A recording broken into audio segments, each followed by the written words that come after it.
Inaugurato stamani presso la Biblioteca La Rocca, alla presenza dell'assessore alla pari opportunità Roberta Lala, un angolo per l'allattamento e il cambio dei bambini, PIT Baby Stop, che nasce da un'idea progettuale dell'Unicef, a cui il Sor Optimis ha aderito con un protocollo d'intesa per la sua realizzazione nei luoghi di cultura. L'attrezzatura per arredare l'angolo è stata offerta dall'Unicef e dal Sor Optimis di Agrigento, guidato dalla dottoressa Olga Milano. L'iniziativa in verità nasce da un'idea progettuale dell'Unicef a cui il Sor Optimis ha aderito con un protocollo d'intesa a livello nazionale, però impegnandosi a creare un centro proprio per l'allattamento, uno spazio per l'allattamento nei centri di cultura, biblioteche, mostre o musei, proprio per dare un segnale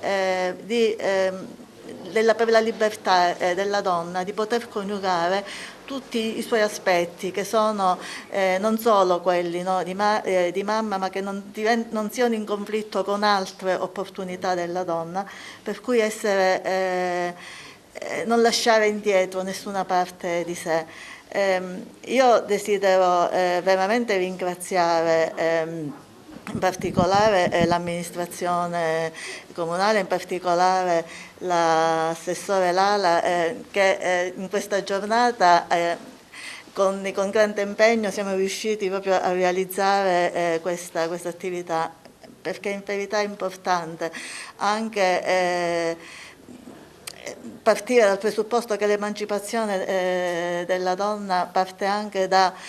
un maggiore accesso ai servizi, e avere un baby pit stop, un posto per l'allattamento non solo in una biblioteca ma anche nel centro città, è sicuramente un valore aggiunto. Io sono molto contenta di essere qui ad inaugurare questo angolo baby pit stop. L'idea parte dall'Unicef e la sposa la realizza l'associazione Sor Optimist. Io sono molto orgogliosa di inaugurarla in questa giornata particolare, che è la giornata internazionale dei diritti della donna. Proprio vogliamo lanciare un segnale, creare un angolo accogliente per le donne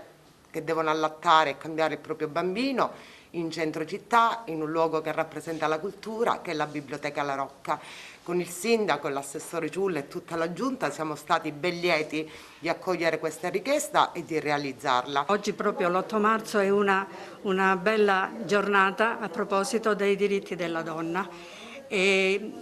Allora, noi dell'Unicef abbiamo fatto un protocollo d'intesa che lo ha voluto il nostro grande presidente, che è venuto a mancare con il Covid, il presidente Samenko, che assieme alla presidente del Sor Optimis nazionale, Maria Coppola, hanno scritto questo protocollo. E quindi che cosa significa Baby Pit Stop? È un ambiente dove le donne che